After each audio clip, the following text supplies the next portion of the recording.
The river cradled him like a grave that had not yet decided to close. Cold seeped through the plates of blackened steel, through leather and mail and flesh, until it numbed even the shuddering beat of his heart. The sky above was a blur of gray and smoke, of torn banners and circling crows. Rhaegar Targaryen tasted blood and river mud on his tongue, felt the sluggish pull of the current tugging at his limbs, and wondered dimly if this was the price of prophecy fulfilled.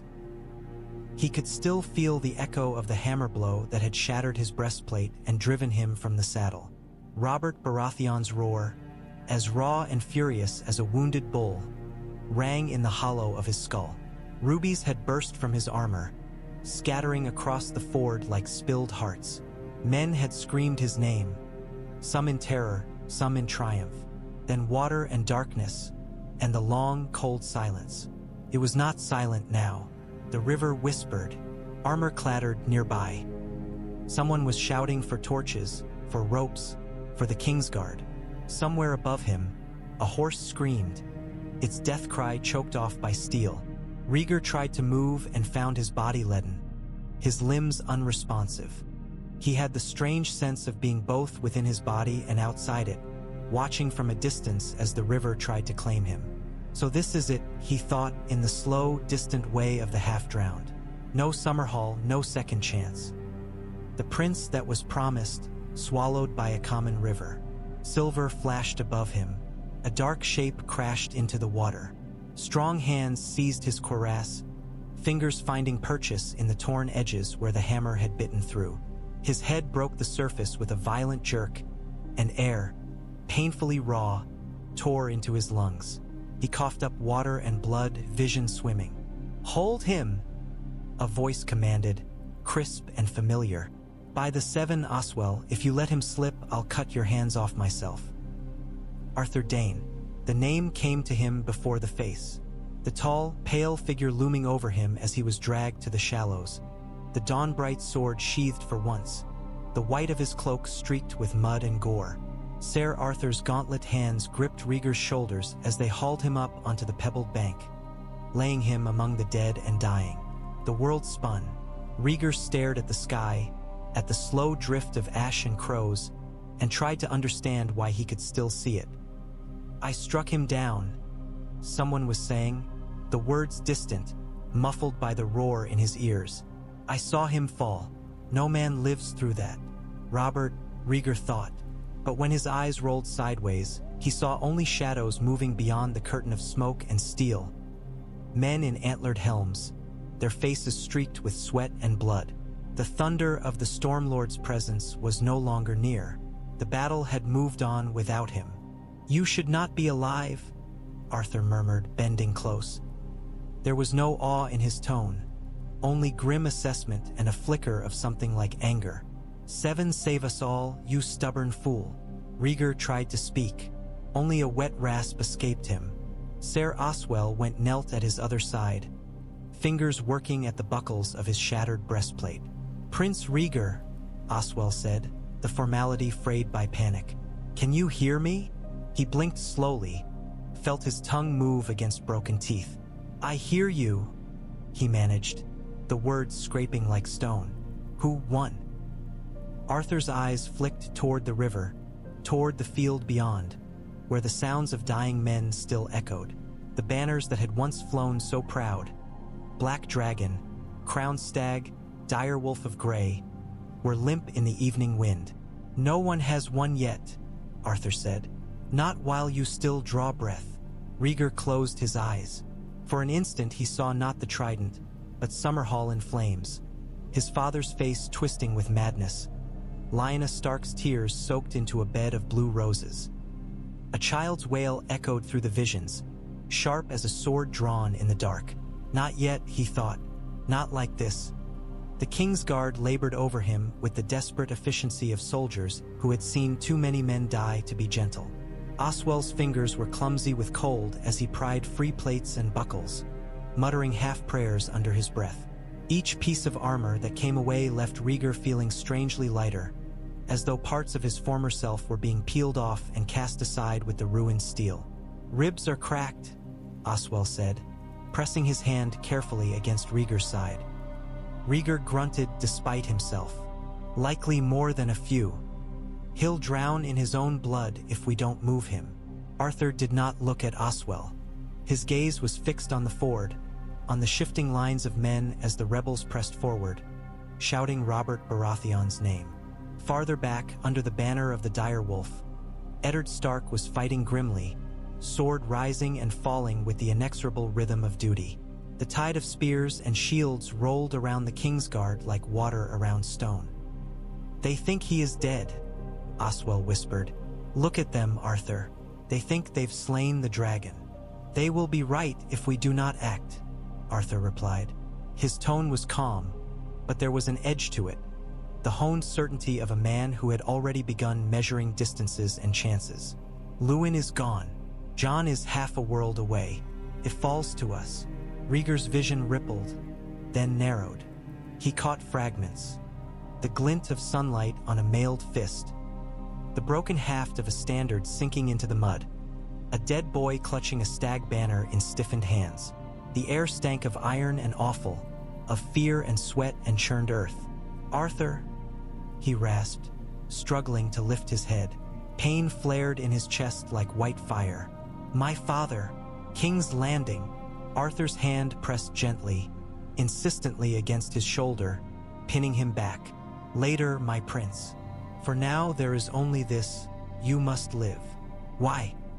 The word slipped out before he could stop it, stripped of princely dignity.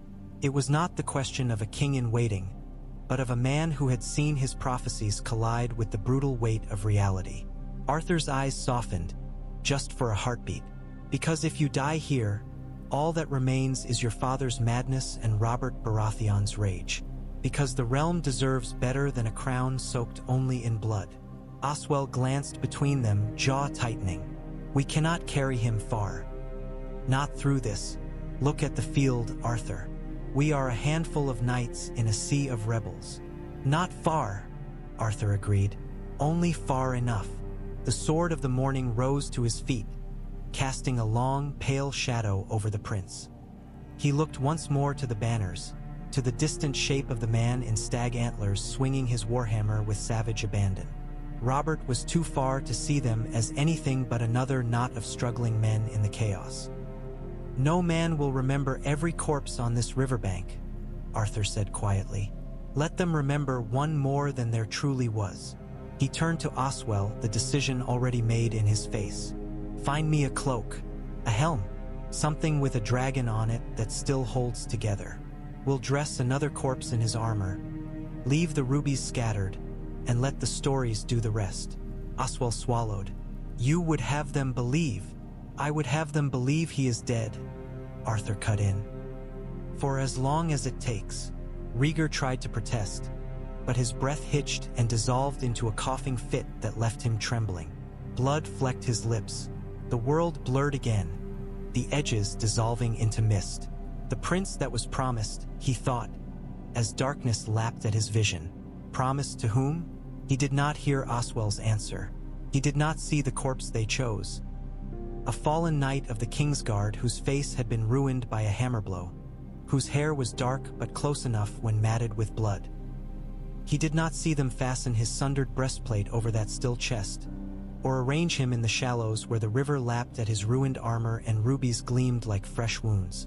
He felt only the sudden, jarring motion as he was lifted, one of Arthur's arms under his shoulders, the other hooking his knees as if he were still a boy to be carried from the practice yard. The pain was so bright it washed the world white. Then, mercifully, it receded. The roar of the battle fell away, replaced by the creak of saddle leather, the snort of a frightened horse. Somewhere, someone shouted that the prince was dead. "Let them mourn you," Arthur murmured into his ear as they rode. "Let them dance on your grave if they wish, but live first. Live long enough to make their joy or grief mean something." Word spread along the riverbank with the speed of wildfire on dry grass. Men who had not been close enough to see the final clash swore they had witnessed it nonetheless. Robert's hammer rising, the sun glinting red on Rhaegar's armor, the prince's chest caving inward beneath the blow. Others swore they had seen the Dragon Prince's helm split like an eggshell. His skull caved in, his body tumbling into the Trident as rubies rained around him. By the time the shouting reached the lines where the Northmen held, the tale had already hardened into certainty. Eddard Stark saw the huddled knot of men at the ford, heard the ragged cheer, and felt his stomach twist. "Is it him?" a young lord from Baratheon asked, panting, his sword arm slick with blood. "Is it truly him?" Ned wiped his blade clean on his cloak and forced himself to look. Across the churned field, past fallen men and shattered shields, he caught a glimpse of black armor where men were clustered, gesturing. A stag banner snapped in the wind above their heads, its antlers torn. The weight of it all settled on him like fresh mail. "If they say he is dead," Ned answered, his voice rough, "then this day grows darker than we knew." He did not know what he had expected of Rhaegar Targaryen, the silver prince of songs and sad eyes, whom bards spoke of with something like awe. He had never met him, but the figure in the river, what little he could see of it, looked like any other corpse dressed for a king's funeral. The Trident did not distinguish between those born of dragon's blood and those who had tilled fields all their lives. "Where is Robert?" Ned called out, raising his voice over the clamor. "Has anyone seen him?" "Still fighting, M-Lord." A man-at-arms answered, gesturing with his spear, pushing back the last of the loyalists, the Targaryen lines broken. "Once they hear of this?" He jerked his chin toward the ford and grinned, teeth flashing through the grime. "It's done. The usurpers won." Ned flinched at the word. Robert had never called himself that, not when they whispered in the dark of tents or huddled around campfires. He had spoken of justice, of Lyanna, of Aerys and Brandon and Ricard hanging in the Red Keep's court. He had spoken of vengeance, and it had sounded, then, like something clean. Now the field around them stank of death, and the river carried away more than just the dead prince's rubies. "See to your wounded," Ned said curtly, "and send word down the line. No looting, no rape. Not while men of the north stand here." The Baratheon lord nodded, hastening away. Ned stood for a moment longer, watching the eddies of movement around the ford. Had Rhaegar died quickly? Had he understood, at the last, what chaos his father's madness had loosed upon the realm? Did he regret Lyanna? Did he regret anything at all? "You were a prince of songs," they said, Ned thought grimly, "but we are the ones left to hear the ending." He turned away at last. The image of the ruined armor burned into his mind. Duty pulled him onward across the trampled field. Somewhere, Robert would be looking for him, victory heavy in his hands like the hammer that had just crushed a dynasty. The realm would need to be bound back together from this ruin, one broken piece at a time. Behind him, the river whispered secrets to the corpse in the prince's armor, and crows settled to their feast. Rhaegar drifted in and out of a darkness that was not quite sleep and not quite death. In that dim half-world, memories rose and fell like flotsam on a black tide. He saw Summerhall again, though he had been a babe in truth when it burned. Yet his mind painted it clearly. The tower of flame, the cracked stones, the charnel stink of charred flesh.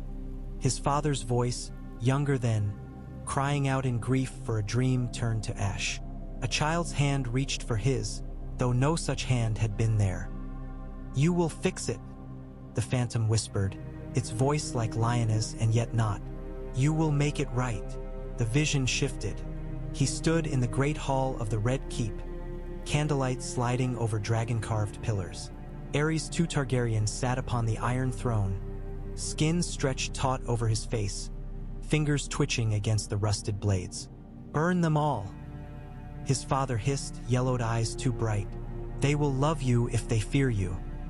They will worship you when they see what Dragonfire can do." Rhaegar tried to speak in the vision, but his throat was raw and useless. The hall blurred, the colors running like blood in water. Lyanna Stark's face emerged from the smoke, her dark hair tangled, blue roses in her hands. "You promised me," she said. There was no anger in her tone, only a tired sorrow that cut deeper than any blade. "You promised there would be a song at the end of all this." "What song?"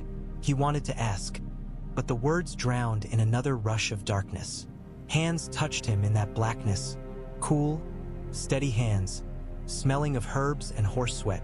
Voices grumbled above him. Ribs, the hammer crushed the plate, but the fool thing turned some of the force. Any closer and it would have stove his heart like an egg.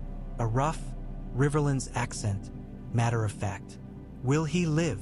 Arthur's voice, low and strained. If he doesn't take a fever, the rough voice replied. If his lungs don't fill, if he does as he's told. I'm a hedge physicker, sir, not a bloody miracle worker. But he's not dead yet, and that's more than I can say for half the men you dragged out of that river. Rhaegar tried to open his eyes. The lids felt weighted with lead. He managed to flutter, an instant glimpse of a low-beamed roof, of smoke curling from a hearth, of Arthur's pale cloak hanging damp and muddy by the door of some small, rough shelter. Then the world slipped again, and he was falling, through corridors of stone and whispered prophecy. You put too much faith in dreams, Maester Aemon had told him once, in the quiet of the library at King's Landing, when the crackle of parchment was the loudest sound. Dreams are shards of glass. Handle them carelessly, and they will cut you. Yet dreams were all he had now. He wandered through them like a ghost, seeing and not seeing. He saw his children, Rhaenys with her dark hair and solemn eyes, Aegon with his silver tufts and reaching hands, playing with wooden dragons on a floor of sunlit tiles. He saw Elia's thin hands smoothing the blankets over a bed that seemed too large for her slight frame. He saw his father raving in the dark, muttering of traitors and wildfire and the sword of the morning sun. Over and over, the visions circled back to the Trident, Robert's hammer, the roar of men, the cold embrace of the river. Each time, the memory stopped at the moment he plunged beneath the surface. The rest, the strong hands, the hoarse commands, the pain, faded to a thin whisper. At last, when he next surfaced, there was light behind his eyes that was not the glow of remembered flame. He woke to the smell of smoke and wet wool, to the soft patter of rain on a thatched roof. His chest hurt with each breath, a deep, grinding ache that felt as though something inside had been rearranged by a clumsy god. His throat was raw. His limbs were heavy but no longer numb. He was lying on a narrow pallet layered with old furs. A rough-spun blanket covered him from waist to neck. His left arm was bound tight to his side with linen strips that had once been white. Someone had removed the worst of the blood, but the skin beneath the bandages was mottled with purple and yellow, as though he had been beaten by giants. "Easy," a voice said as he tried to move. "You start thrashing about and you'll open something we only just closed." He turned his head, a slow, painful process, and saw the hedge physicker properly for the first time. The man was squat and gray-bearded, his hair thinning, his hands stained with old herbs. He wore no chain, only a leather cord from which hung a small pouch and a broken bronze coin. "Where?" Rhaegar's voice came out as a croak. "A fisher's hut along the Trident," the man replied. "Abandoned in the fighting. Your knights dragged you here half dead and glared at me until I agreed to keep you from going the rest of the way. Name's Eddard." "No, not that one." His mouth twitched, as if at a private joke. "You princes breed too many Neds for my liking." Arthur's cloak stirred in the corner. The knight himself rose from a three-legged stool, moving like a man whose muscles had grown stiff from too many hours spent sitting in watch. "Rhaegar," he said, and for the first time since the Trident, his voice carried a note that sounded very much like relief. "You're awake." Rhaegar licked cracked lips. "For now," he murmured. "How long?" "2 days," Arthur said. "You slipped in and out, enough to curse the gods once. I took that as a good sign. 2 days. The words settled on him, heavy as armor. 2 days since the Trident. 2 days for the world to start remaking itself without him. "My father?" he asked, dread coiling in his gut. "King's Landing. Have you heard?" "Not yet," Arthur said quickly. "Ravens do not fly faster than rumor, and rumor has not reached this hovel." For the moment, All we know is what we left behind. A field of corpses, a river running red, and a realm that believes its crown prince lies dead among the driftwood. Rhaegar stared at him. They think I'm dead. Yes. Arthur's eyes did not waver. Because we made them think so. Silence stretched between them, thick as old cobwebs. Rhaegar let his gaze drift to the low rafters, where smoke from the hearth pooled before finding its way out through the gaps in the thatch. There was a spider building a web in one corner, heedless of princes and rebels and the turning of dynasties. His patient industry seemed suddenly obscene. "You should have left me there," he said at last, his voice threaded with hoarseness. "Let the river finish what Robert began." Arthur's jaw clenched. "If I thought for a moment that your death would save this realm, I might have considered it." Eddard the Physiker snorted softly, not looking up from his work. "You highborn have a queer way of speaking. Most men would be thanking the gods they still had their wits and their cock." Rhaegar ignored him. He fixed his gaze on Arthur, on the familiar planes of the knight's face, the set of his mouth, the faint shadow of weariness there. "My father is still on the throne," he said. "Robert will march on King's Landing. Tywin Lannister waits, like a spider of his own, for whichever side bleeds more slowly. The realm is a tinderbox, Arthur. You have dragged one spark from the fire and left the rest to burn." "Perhaps," Arthur said, "or perhaps we have taken from them the martyr they crave." He stepped closer to the bed, lowering his voice. "Listen to me, Rhaegar. They were ready to build a song around your corpse. The Mad King's son, noble but doomed, dying beneath the rebels' hammer. They would have crowned Robert on your grave and toasted your memory as they tore down everything your house has built. That is the ending they understand. Blood and ash and a new stag where the dragon once roared.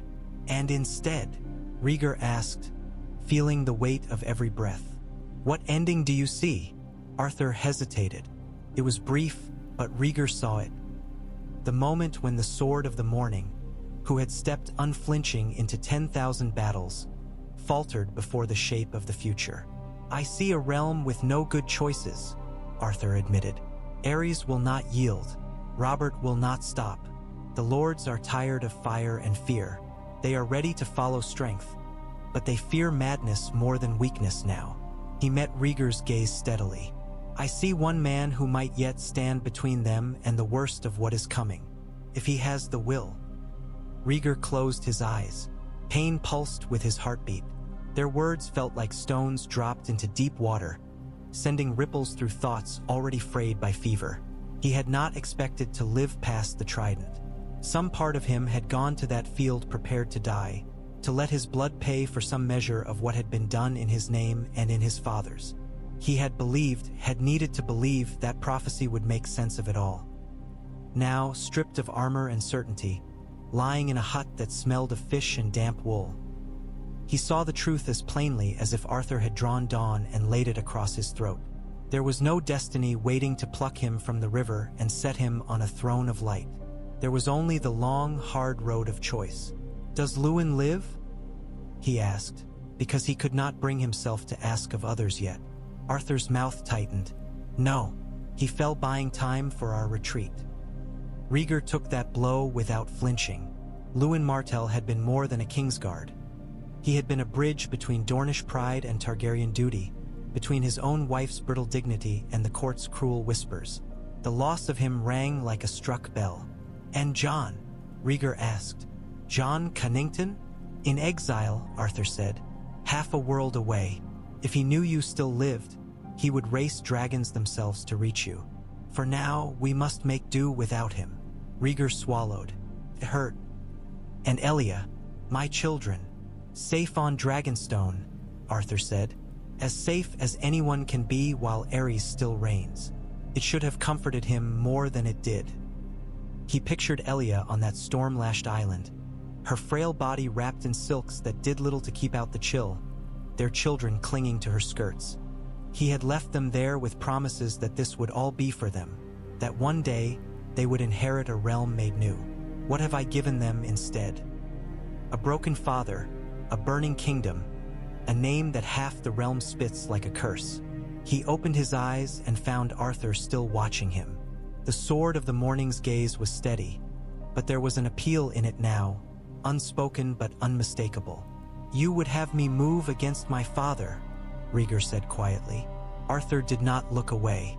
"I would have you save your house from him, and your people." The words hung between them, heavier than any hammer. Once, the notion would have been unthinkable. Even in the worst of Aerys' madness, when the king had burned men alive in his own hall and laughed as they screamed, Rhaegar had clung to the idea that his father could be steered, tempered, contained, that some combination of counsel, patience, and quiet maneuvering could keep the worst of the fire from spreading too far. Then Rhaegar and Brandon Stark had died by wildfire and strangling steel, and something in Rhaegar had cracked like old stone. He remembered standing in the throne room afterward, the smoke still clinging to the rafters, the smell of roasted flesh lingering like a curse. Aerys had paced before the Iron Throne, hair wild, beard tangled, his fingers twitching. "They will come for us now," the king had muttered. "All of them, the wolves, the lions, the storm crows, but we will burn them first. We will burn them all." Rhaegar had watched him and known, with a certainty that made his bones ache, that the man before him could no longer be called king in any sense that mattered. Yet the leap from that knowledge to the act Arthur was now suggesting had been too wide for him then. Now, lying bruised and broken in a fisher's hut while the realm spun on without him, the distance between thought and deed seemed shorter. "If I live," he said slowly, choosing each word with care, "they will not let me return to King's Landing as if nothing has happened. Robert Baratheon has spilled too much blood to bow to a dragon's son. Even if that son swears all he swears now was in pursuit of justice, the lords who have followed him will not simply kneel and forget." "No," Arthur agreed, "they will not. But they may consider a different bargain than the one they think they have struck." "And what bargain is that?" Rhaegar asked. "A mad king on the throne and a slain prince in the river?" Arthur's gaze did not waver. "Or a living prince who returns not as his father's heir, but as the man who ends his father's reign." Rhaegar let out a breath that might have been a laugh if it had not hurt so much. "Regicide. Mercy," Arthur countered.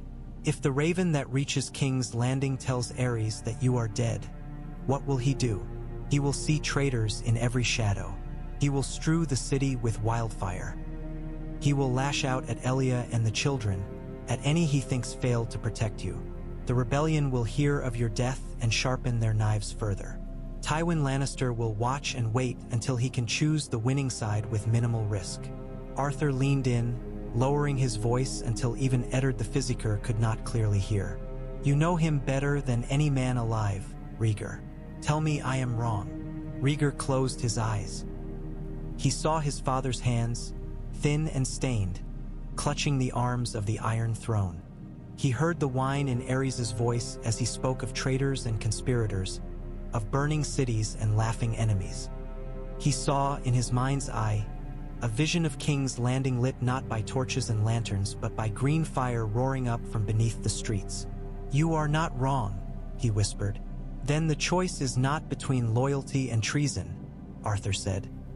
"It is between action and allowing madness to devour half the realm." Rhaegar opened his eyes again. The hut swam into focus. The rough walls, the hanging cloak, the simple table with its bundles of herbs and spare bandages. It was an unlikely place for a prince to make decisions that might break dynasties, yet it felt more honest than any council chamber in the Red Keep. "You would have me kill my father," he said, and tasted ashes. "I would have you remove him," Arthur replied, careful now. "How that happens? There may be ways that blood need not be spilled in the throne room itself. Men succumb to illness. Kings are not exempt." Rhaegar thought of poison, of quiet cups and careful hands. The notion turned his stomach. "If he must die," he said, "then his death should be seen for what it is, an ending to a madness too long suffered. If we hide it, we teach the realm that truth is as soft and mutable as rumor. And we have had enough of lies." Arthur studied him for a long moment. "Then you mean to do it?" Rhaegar drew a breath, let it out slowly. The pain did not lessen, but it framed his resolve, gave it edges. "I mean to do something," he answered. "If I can stand, if I can ride, if the realm will bear one more Targaryen decision made in its name." Eddard the Physiker snorted again. "If you can sit a horse, Prince, you can ride. Question is whether you'll still be in one piece when you get where you're going." Rhaegar managed a faint, crooked smile. "I have never been entirely in one piece," he said. "Not since Summerhall, not since the songs began." Arthur's expression softened. "Songs can change," he said. "They are not written in stone." "No, Rhaegar murmured. "They are written in blood." Dawn crept into the world on soft feet, bringing with it a chill that seeped through the hut's thin walls. The rain had dwindled to a mist that beaded on spiderwebs, and the edges of broken spears left standing like grave markers along the river. The armies were gone. The Trident had gone back to its old, indifferent work of carrying water to the sea, as if it had not tasted royalty 2 days before. Inside, Rhaegar struggled upright for the first time. It was a slow, humiliating process. Arthur and Eddard supported him, one on each side, as he swung his legs over the edge of the pallet. The room tilted. Pain flared in his chest, sharp and hot, then settled into a throbbing ache. Sweat broke out on his forehead, cold and clammy. "Breathe," Eddard instructed, his tone brusque but not unkind. "In. Not too deep, like you're trying not to startle a skittish mare." Rhaegar obeyed. His breath hissed between his teeth. The air smelled of damp wool, stale smoke, and the faint tang of herbs. He stared at the packed earth floor until the spinning slowed. "Again," Arthur said quietly. He tried to stand. His legs trembled, then gave way. Arthur's arm tightened around his waist, keeping him from collapsing fully. For a moment, Rhaegar leaned against the knight, feeling the steady, iron solidity of him. Arthur had been at his side in tourneys and war councils, had seen him falter and rise, had watched him lose himself in songs while the world sharpened blades. There was a comfort in that familiarity, but also a weight of expectation. "I am not as young as I was," Rhaegar murmured. "You're not half as broken as you will be if you try to gallop halfway across the realm tomorrow," Eddard retorted. "You want to reach King's Landing alive, you give it a little time. 2-3 days. Let the bones remember what they're for." "Time is the one thing we do not have," Rhaegar said, but he sank back onto the pallet, biting down on a curse as pain sparks skittered through his ribs. Arthur released him slowly. "The healer is right," he said. "We cannot linger over long, but we can spare a day. Robert will need time to reorganize his forces after the battle. The lords will need time to argue over the next march. And your father," he paused.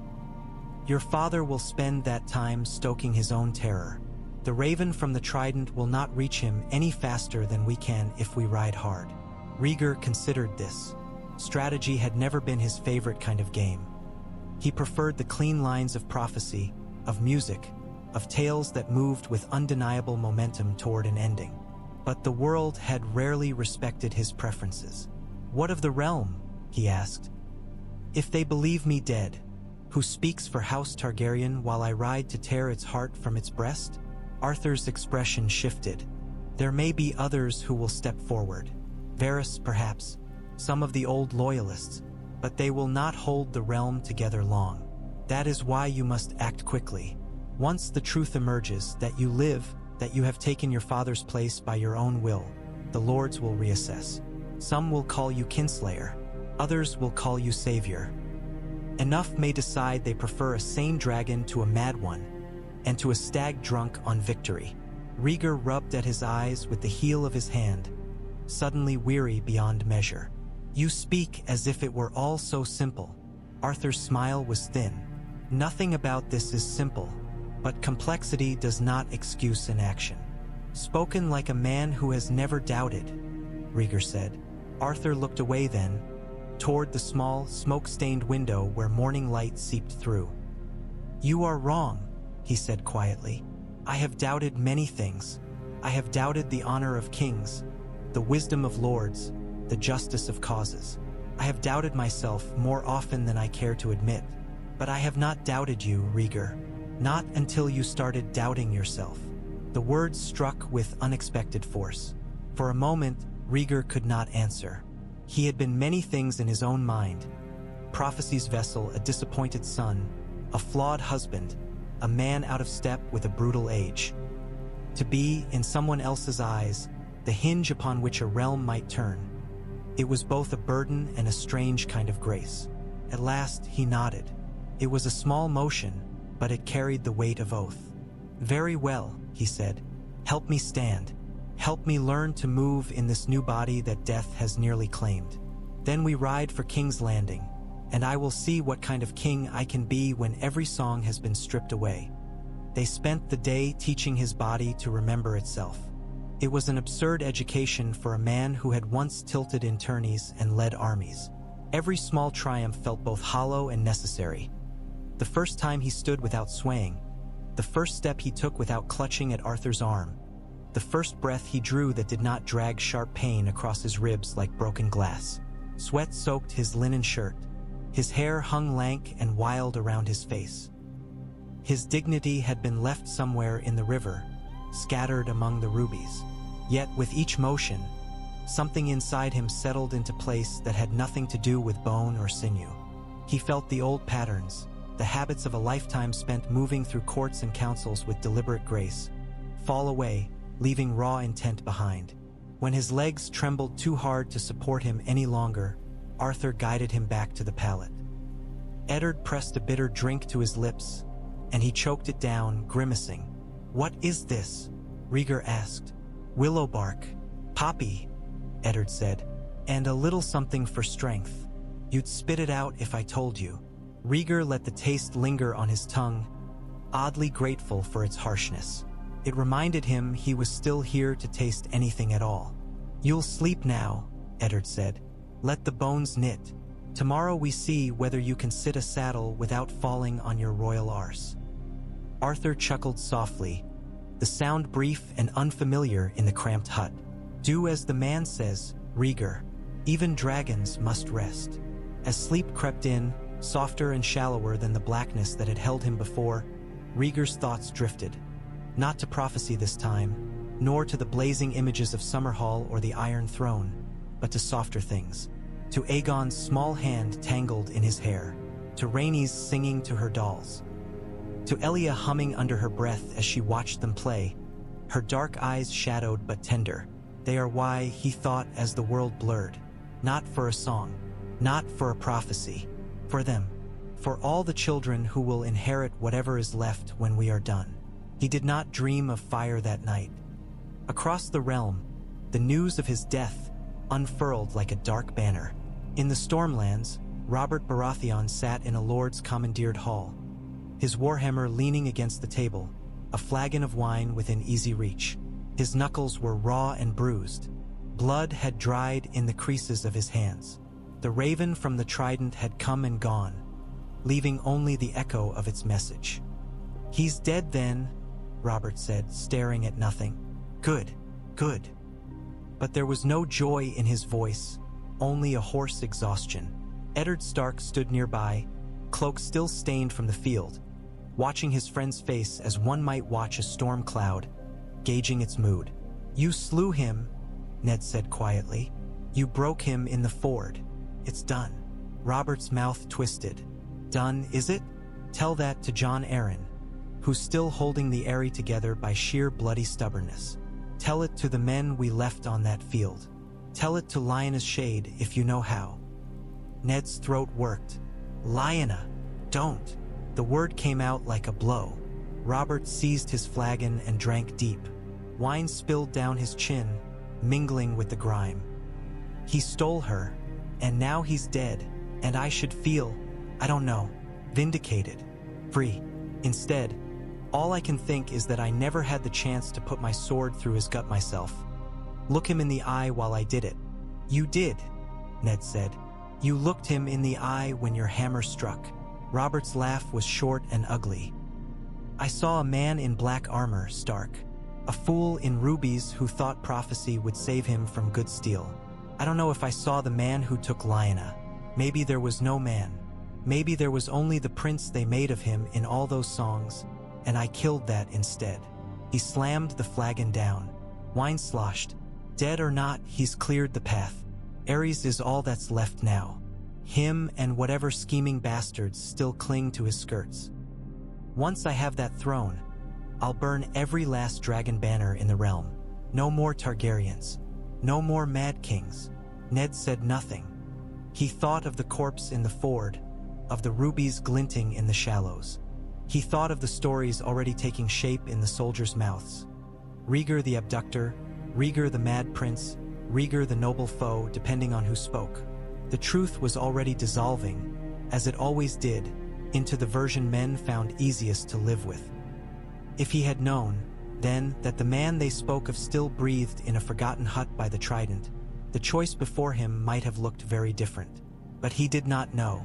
So he said only, "We should march soon, before the Lannisters choose a side." Robert grunted. "Aye, King's Landing first, then Winterfell. I owe your sister a proper tomb." He reached for the flagon again as if it were a sword. Far to the south, in the Red Keep, Aerys Targaryen had not yet heard the news that would send him deeper into madness. Closer to hand, in the small, smoke-stained hut by the river, Rhaegar slept and gathered what strength he could for the road ahead, unaware of the stories being woven in his absence. The ravens came with the dawn. They rode the pale currents of morning air, black wings cutting across the washed-out sky as they descended upon King's Landing in a ragged cloud. They settled on rooftops and battlements, on the crenellations of the Red Keep, on the broken tiles of septs and the warped beams of taverns. Their croaks echoed through the waking city, mingling with the creak of wagon wheels and the curses of men hauling water from the wells. One, bearing the royal seal of House Targaryen, fluttered down toward the Tower of the Hand and beat its wings against a narrow window slit until a sleepy squire cursed and admitted it. Another perched on the roof of the Great September of Baelor, pecking at the stone as if impatient. A third swooped through the open archway of the Maester's tower, alighting with practiced ease upon the gloved hand of Grand Maester Pycelle. His joints ached abominably as he broke the wax seal, fingers trembling more from age than anticipation. The parchment crackled like dry leaves. His small eyes moved slowly across the lines, lips forming the words before his reedy voice dared to give them sound. "From Lord Connington at the Trident," he murmured to himself, though the ink before him already made that clear. "To his grace, King Aerys of House Targaryen, first of his name." His gaze flicked ahead, hungry for the heart of the message, and found it in 3 short, implacable sentences. Rhaegar slain at the ford, the royal host broken, Robert Baratheon victorious. The world seemed to narrow around him. For a moment, all Pycelle could hear was the rustle of parchment and the slow, ponderous thud of his own heart. The ravens outside croaked and flapped and settled, unconcerned. Somewhere below, a woman shouted at a child to hurry, and the clank of armor marked the changing of the watch. It took him longer than it once would have to climb the spiraling stairs to the throne room. His breaths came short and wheezing. His knees protested each step. Yet he climbed, because there was no one else to carry this message who could lend it the weight of his official voice. By the time he reached the high doors of the hall, the heat of the day had begun to seep into the stone. 2 members of the Kingsguard flanked the entrance, their white cloaks falling in stiff, pristine lines. Ser Preston Greenfield, his young face rigid with duty, and Ser Jaime Lannister, golden and bored, his hand resting lightly on the pommel of his sword. Jaime glanced at the parchment in Pycelle's hand, one brow arching. "Another raven, Grand Maester? Does it bring us more good tidings of this glorious war?" Pycelle managed a grave look, though his chest still heaved. Jaime hid his unease beneath irony, as always, but the Maester had seen the way the young knight's eyes lingered on the Iron Throne when he thought no one was watching. "This one," Pycelle said, "brings an ending." Jaime's smile faltered, his gaze sharpened. For an instant, no more than that, Pycelle saw something like fear flicker across the boy's finely carved features. Before either could speak further, the doors swung inward on complaining hinges. The throne room was as he had left it the day before. Cavernous, dim despite the high windows, the air heavy with the sense of smoke, sweat, and something sour that clung to the stones like old urine. The Iron Throne loomed at the far end, jagged and ungainly, a looming mass of twisted steel and rusted blades. Aerys Targaryen sat upon it like a spider in its web, robes hanging loose from his frame, hair a wild tangle of silver and gray. The king's eyes were bright and feverish. He tapped thin fingers against the arm of the throne, their nails gone long and claw-like. Beside him stood Lord Rossart, the chief pyromancer, his green-stained hands folded within the sleeves of his robe. Farther back, in the shadows of a pillar, the eunuch Varys watched with his usual soft, unblinking attention, looking like a pale spider of another kind. "Pycelle," Aerys said as the old man approached, his voice cracking on the last syllable. "You wheeze like an old bellows. Have you come to inform me that your heart has finally given out?" Pycelle bowed deeply, the parchment held before him like an offering. "Your Grace," he said, the words sticking in his throat. "A raven from the Trident." "Ah!" The king's lips stretched into a grimace that might have been meant as a smile. "At last. I had begun to think my son had decided to marry the river and bed her for good. Read it, Maester. Read it aloud. Let us hear how our loyal hosts have humbled these traitorous dogs." Pycelle's hands shook. He unfolded the parchment and cleared his throat, forcing his voice to steady. "To his grace, King Aerys of House Targaryen," he began, though the formality felt hollow. "Your son, Prince Rhaegar, met Robert Baratheon at the ford of the Trident. Their champions clashed before the lines, as befits men of their station. In the course of the battle, the prince was struck down by Lord Robert's hammer. His armor was shattered. He fell into the river and did not rise. The court, small as it was these days, seemed to freeze. Even the torches flickered more slowly, their flames hesitant. Pycelle swallowed, his mouth suddenly dry. The royal host, seeing their prince fall, broke and fled. Many loyal men lie dead or scattered. The rebels now hold the field. I withdraw what forces remain in good order toward Harrenhal, though I fear no strong position will avail us long without fresh men and clear command. I remain, as ever, your loyal servant. Signed, Jon Connington, Lord of Griffin's Roost, Hand of the King. The last syllables hung in the air like smoke. No one moved. No one dared speak. Aerys stared down at him. For a heartbeat. A single, fragile heartbeat. Pycelle thought he saw something that looked almost like grief cross the king's ruined face. Not for the son he had sent to war, perhaps, but for the blow to his own precarious rule. The flicker was gone so swiftly that the maester could not be certain it had ever been there. Then Aerys laughed.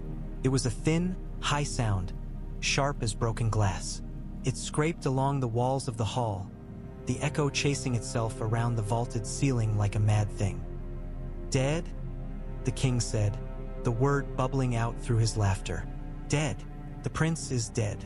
My son, my heir, drowned like a rat in a river. And Jon Connington, Lord of Griffin's Roost, Hand of the King, withdraws in good order." "In good order." His voice rose until it cracked. He lurched to his feet, almost stumbling on the blades. Jaime Lannister took a half-step forward before catching himself. "In good order," Aerys repeated, spitting the phrase. "Good order while the rebels dance upon my son's bones. Good order while traitors sharpen their knives. Good order." He swayed. His hands trembled.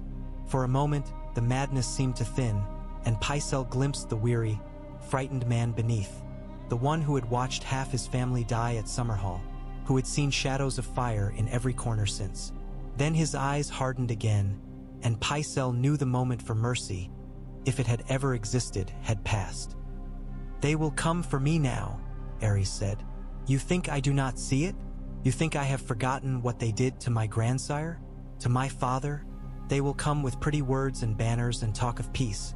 and when I open the gates they will carve me up like a boar at a feast." "Your Grace," Pycelle ventured, the words falling from his tongue like stones. "If we send envoys, if we seek terms." "Terms?" Aerys shrilled. "Terms? With Robert Baratheon and his pack of wolves and lions? They will offer me one term only. My head on a spike, my house dragged through the mud. No, we will not yield. We will burn them all." Rossart's hands twitched within his sleeves. A faint, eager smile ghosted across his lips. "We have the Wildfire, Your Grace," the pyromancer said, his voice oily. "Stores enough to turn the Blackwater into a wall of green flame. Casks hidden beneath the city, in the septs and guild halls and gatehouses. With a single word, we can make the traitors choke on smoke and ash." Pycelle's stomach turned. He had known, of course. It was his business to know such things. But hearing it spoken so boldly in the throne room made the threat feel horribly real. Varys stepped forward at last, hands folded within his voluminous sleeves, expression soft and sorrowful. "Your Grace," the eunuch murmured, "Wildfire is a cruel mistress. It does not distinguish between rebel and loyalist, highborn and low. If we light those casks, the city will become a pyre. Your people, my people," Aerys snapped. "My people scream at the sight of me. They whisper that I am mad. They cheer for Rhaegar and his songs and forget who warmed the throne before him. Let them burn, if that is the price of my justice. Let the whole city burn. We will build a new one upon the ashes, one that remembers who their king is." Jaime's hand tightened on his sword, his jaw clenched. For a heartbeat, his green eyes flicked toward Varys, as if seeking some unspoken permission. Varys gave him only a faint, unreadable smile. "Begin the preparations," Aerys commanded. "Rossart, you will see to the casks. Hide them well. I want every street to be a trap, every door a mouth of flame. When Robert Baratheon comes, we will greet him with green fire." Rossart bowed, eyes shining. "As you command, Your Grace." Pycelle lowered his head, clasping the parchment tightly to keep his hands from trembling. The prince is dead, he thought dully. The Mad King lives, and somewhere beyond the city walls, the future is marching toward us with a hammer in its hand. Varys watched the king rave and saw not a dragon lord, but a man already half consumed by his own fire. He had known, in his own quiet way, that the ravens from the Trident would bring heavy news. His little birds had whispered of the battle for days beforehand, the mustering of hosts, the movement of banners along the roads, the rumors of omens and portents that followed Prince Rhaegar wherever he went. War was loud, even when men tried to smother its sounds. Rhaegar slain at the ford. He had heard the words fall from Pycelle's lips and had felt, absurdly, a brief pang of something like disappointment. Not because he loved the prince. Varys tried not to love anyone. Love made loyalties messy, but because of what the man might have been in another world. A gentler king, perhaps, with eyes for books and songs instead of pyres. Of course, this world rarely obliged such hopes. As Aerys gestured and shrieked and paced along the edge of his own throne, Varys lowered his gaze and let his mind slip away from the scene before him.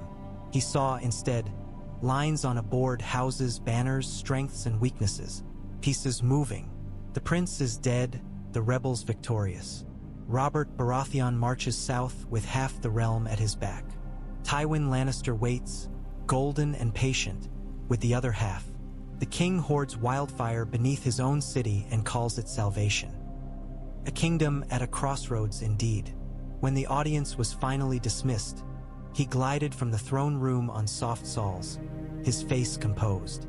Behind him, Aerys' voice still echoed, sharp as a whip. Commands to Rossart, to Carlton Chelsted, to any who would scurry quickly enough to carry out his will. Pycelle tottered away like an old crab, clutching at his chain. Only when he had descended 3 flights of steps and passed through a narrow door into one of the keep's lesser-used corridors did Varys allow the mask to slip. "A pity," he murmured to himself. "Such a very great pity." The corridor was empty, or so it appeared. "Come out, little one," he said gently. "The spiders have left the hall.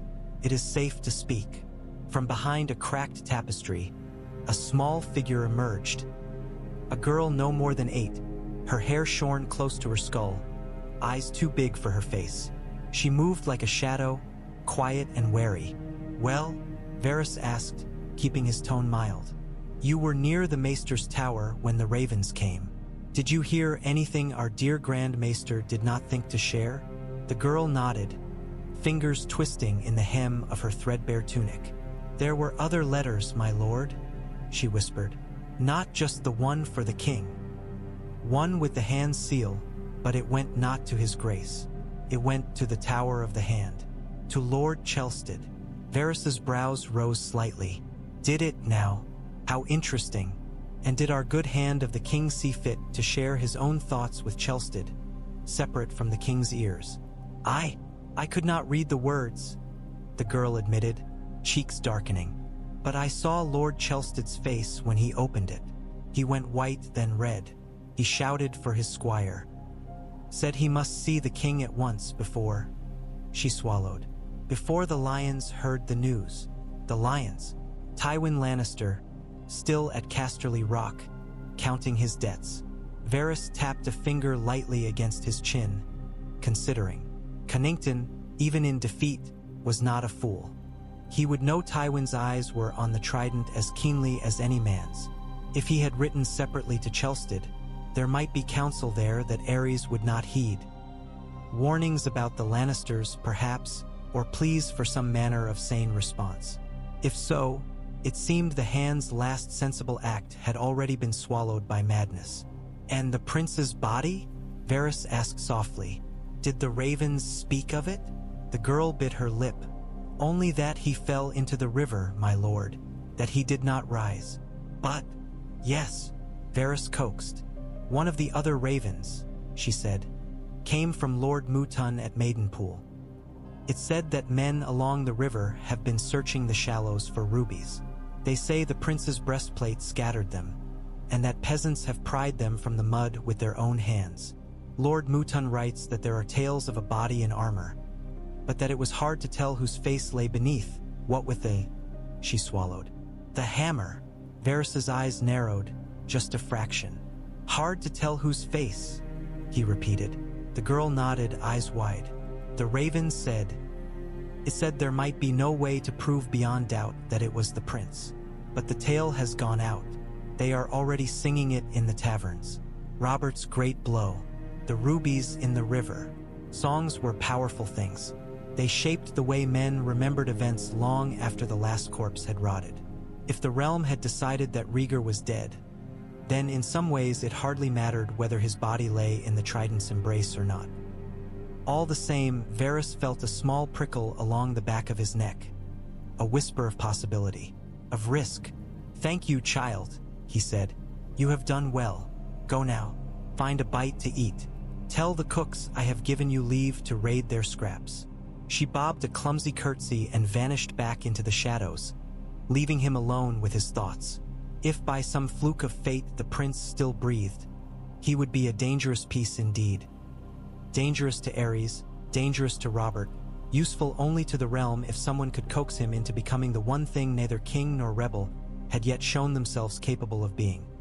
A ruler who cared more for the lives beneath him than for the shine of his own crown. Varys smiled a little, a faint, private thing. A dead man could do nothing. A living one could be shaped. The trick, as always, would be surviving long enough to see which path the world chose. Far to the west, the rock brooded over the sunset sea. Casterly Rock rose sheer from the crashing waves, its golden lions snarling from banners that snapped in the salt-tinged wind. Within its carved halls and hidden vaults, the wealth of House Lannister lay coiled like a dragon in slumber.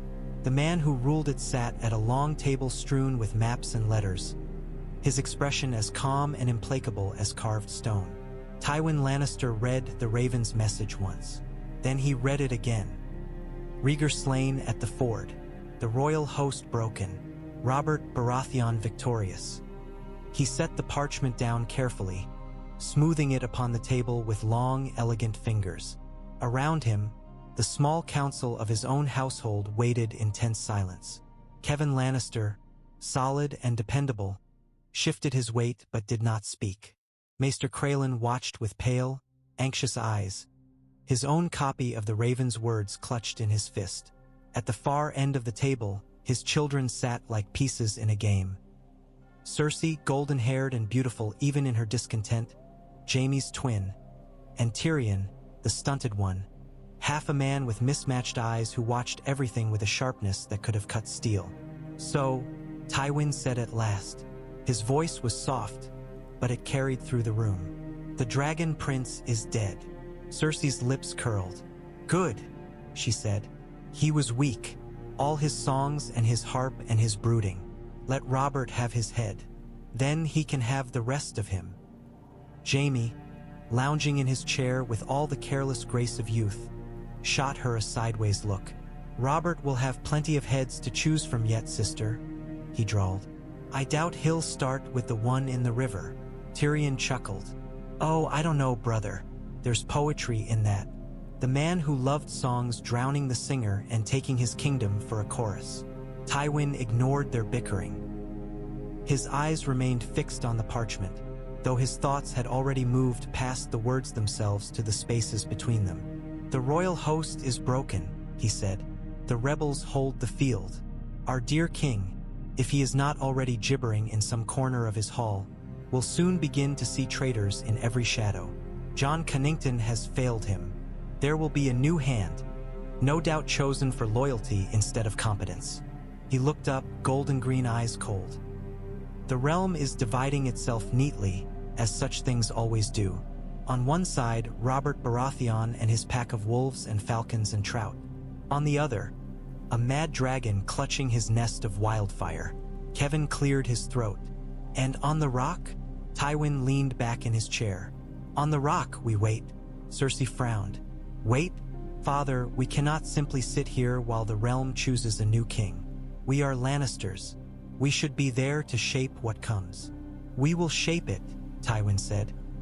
"By choosing the moment to move that brings us the greatest advantage and the least risk.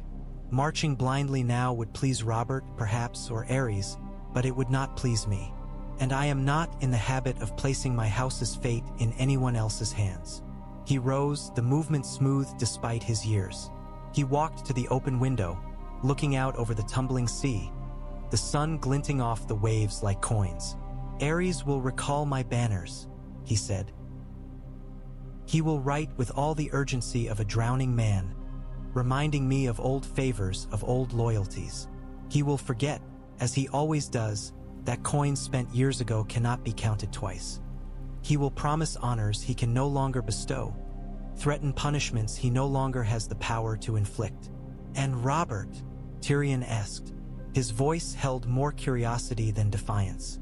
"Do you think he will send us ravens too, begging for our swords to prop up his new stag-crowned line?" Tywin's mouth curved in a faint, humorless smile. "Robert is less subtle than Aerys, but not entirely a fool. He will not beg.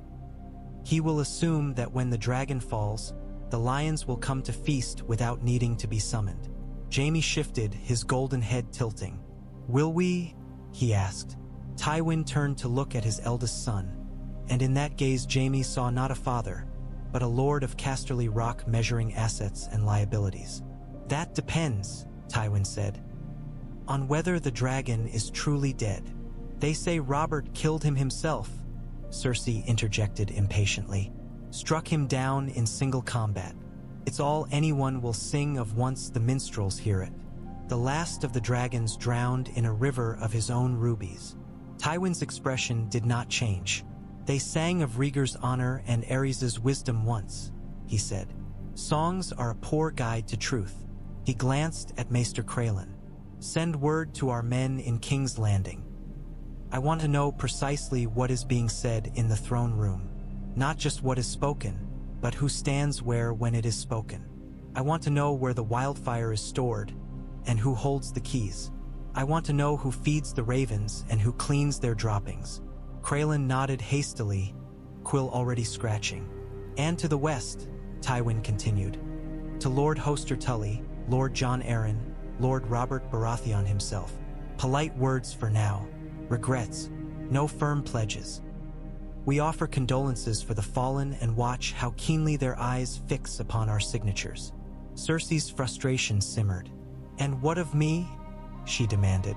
Am I to sit here and watch as Robert takes his crown without me at his side? You promised.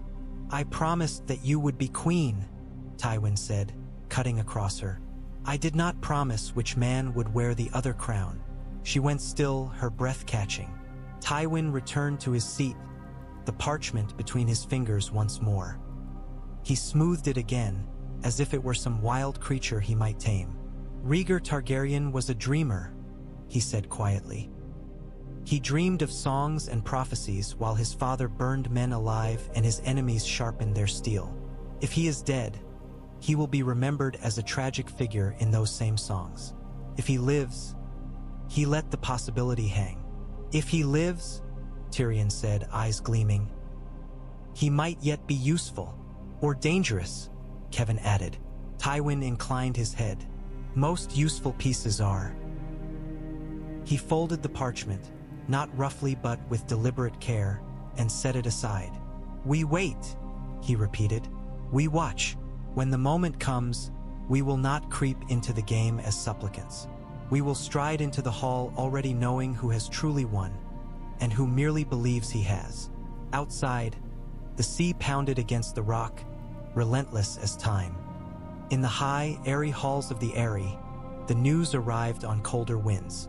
The Eyrie seemed untouched by war. The sky-blue banners of House Arryn still fluttered from its towers, and the winds that whipped along its narrow walks smelled of ice and clean stone rather than blood. Yet even here, where the world fell away in dizzying drops beyond every parapet, the raven's black wings cast a shadow. Jon Arryn stood on the Moon Tower's balcony, the parchment in his hand, the words branded into his mind. Rhaegar slain at the ford. His hair had gone thinner and whiter in the months since this mad business began. The lines around his eyes had deepened. Once, he had thought his days would pass quietly, tending to his own steep, difficult lands, guiding his young wards, perhaps siring a child or two of his own if the gods were kind. Then Aerys had demanded the heads of those same wards, and Jon had chosen rebellion over submission, knowing it might damn them all. He heard footsteps behind him, soft but familiar. Is it true? Lisa's voice trembled at the edges. She wrapped her shawl tighter around her shoulders despite the morning sun, as if the featherlight air itself were a chill hand. Jon turned. His wife's face was pale, her eyes too large. She had always been prone to fretfulness, to sudden tears and clinging fears that had nothing to do with the immediate moment. War had only sharpened those edges. It is, Jon said quietly. He did not soften the words. Courtesy could not sweeten this. The raven came from Lord Connington himself. The prince is dead. The royal host is scattered. Lisa shivered. Then we've won, haven't we? Robert has won. It will all be over soon, and you and Ned and everyone can come home. Jon looked past her, past the stone, to the long drop that ended in clouds. No, he said, it is not over. Rhaegar's death ends one part of this, but it begins another. She did not understand. He could see it in the furrow of her brow. She thought of war as a single thing, banners and battles. She did not see the long shadows that such choices cast over generations. Robert will take the throne, she said, as if that settled it. That's what he wanted, isn't it? He said he would pay any price for Lyanna, but she's gone, so he'll take the crown instead. That's how it works. Jon's mouth tightened. Nothing is so simple. Robert's bloodline is young. His claim is not without dispute. The Lannisters have yet to show their fangs. Aerys still clings to his throne, and the city clings to him, if only out of habit. He exhaled slowly. The realm does not simply change kings like shirts, Lisa. It tears itself on every loose thread.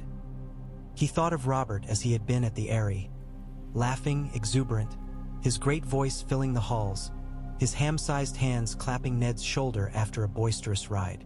He thought of the man the raven described. victorious on the Trident, hammer slick with royal blood. Robert will make a fine war leader, Jon thought. Whether he will make a fine king is another question. He folded the parchment, feeling the weight of his own years pressing down. "We must send our own ravens," he said, "to Robert and Ned to Hoster Tully. We must urge haste toward King's Landing. The longer Aerys is left to stew in his own fear, the more dangerous he becomes. And we must watch Tywin Lannister closely. He has not moved yet, but he will. A lion waits for prey to weaken before it pounces." Lisa hugged herself. "And us? What do? We stand," Jon said simply, "as we have stood since this began, between the madness above and the chaos below." He looked once more at the sky, at the clouds rolling slowly by beneath their feet.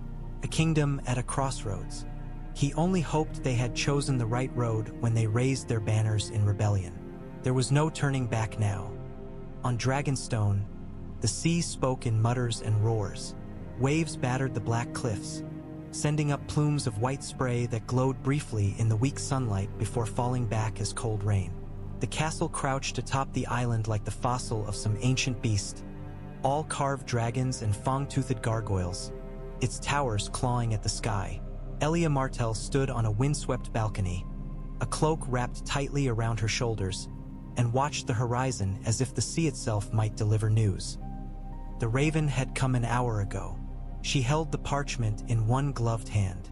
The other remained pressed flat against her stomach, though there was no life growing there now and had not been for some time. The habit remained anyway, a ghost of old fears. "Princess," a soft voice said behind her, "you should come inside." "The wind." "I am Dornish," Elia said without turning. "I have known fiercer winds than this."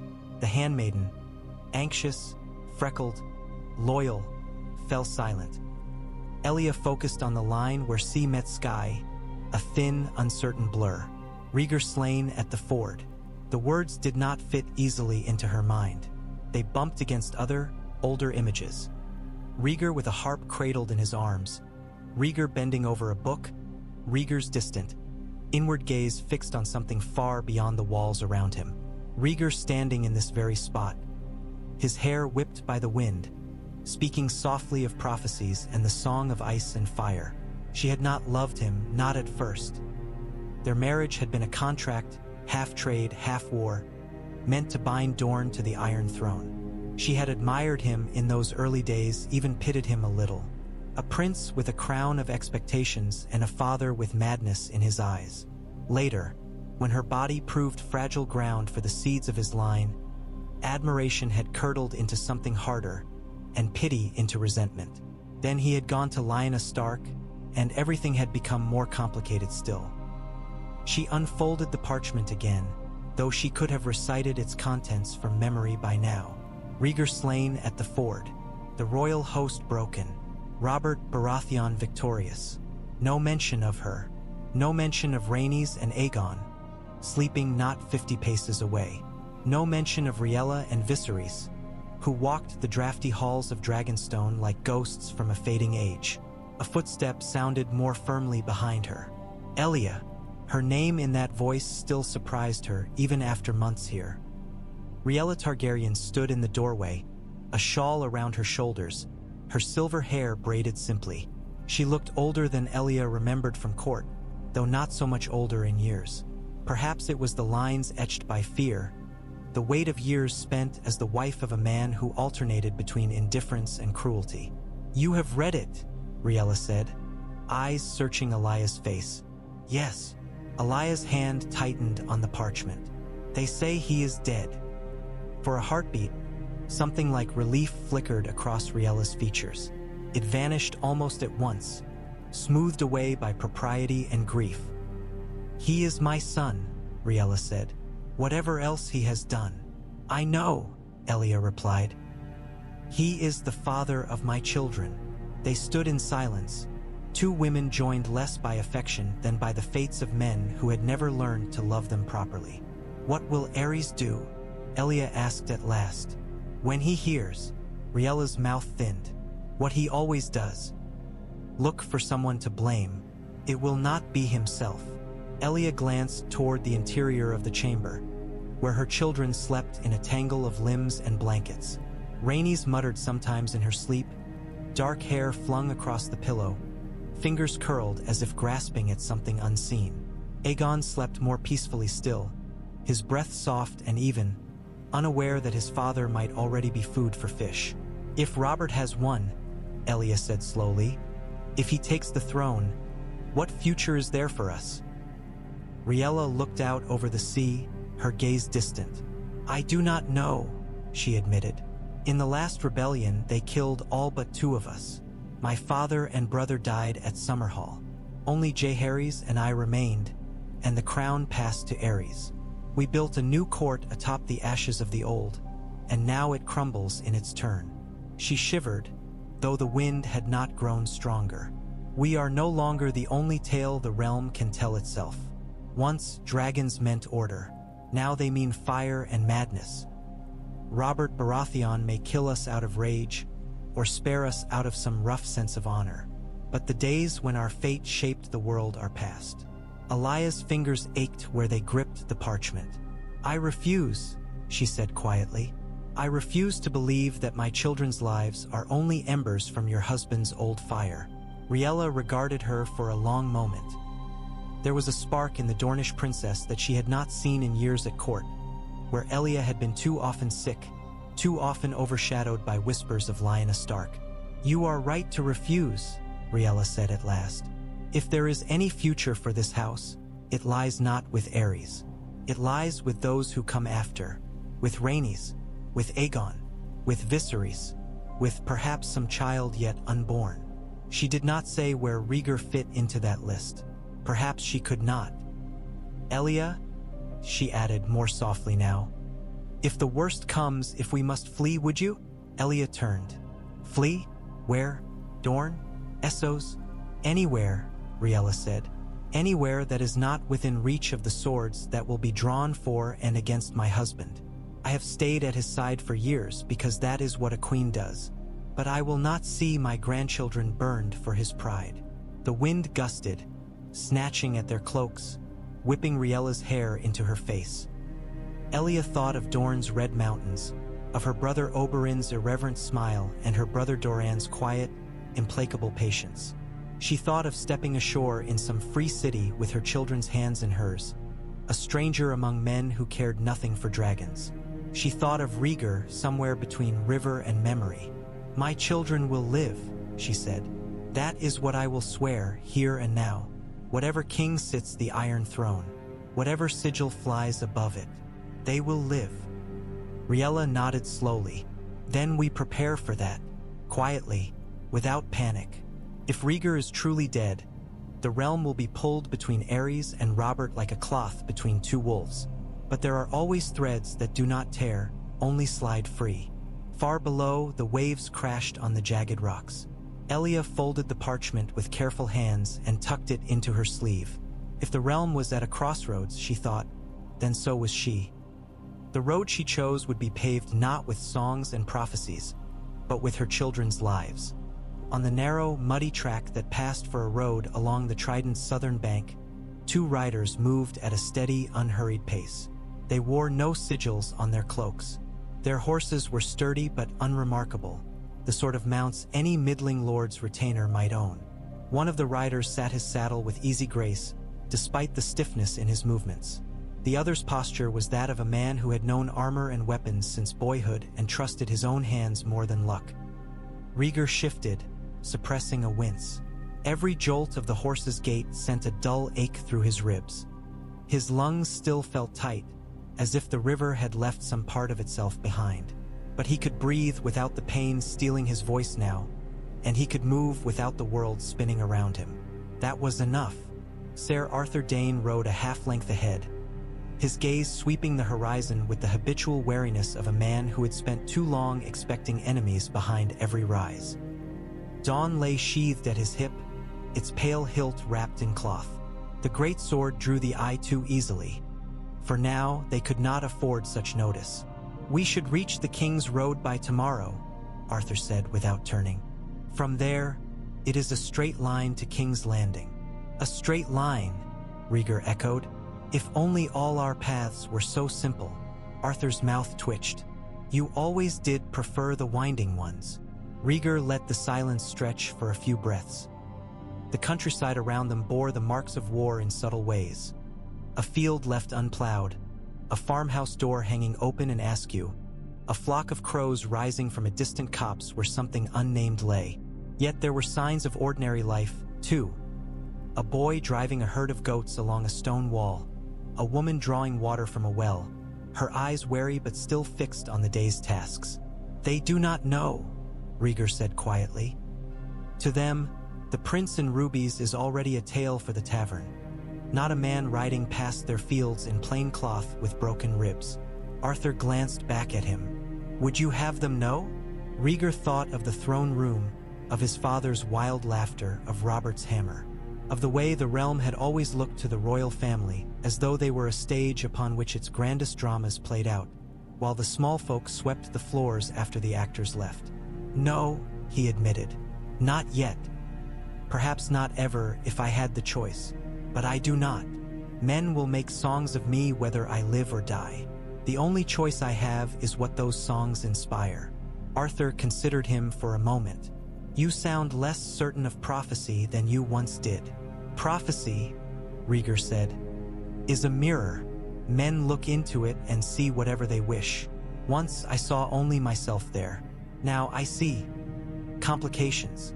He had not stopped believing that there was something larger at work in the world. The strange, chilling tales from beyond the wall, the way certain dreams clung, the sense of threads tugging across generations. All of it still whispered at the edges of his thoughts. But he no longer trusted himself to interpret those whispers. You spoke of consulting Varys, Arthur said. Do you still intend it? Rhaegar exhaled slowly. You do not approve. I trust few men less than I do the eunuch, Arthur replied.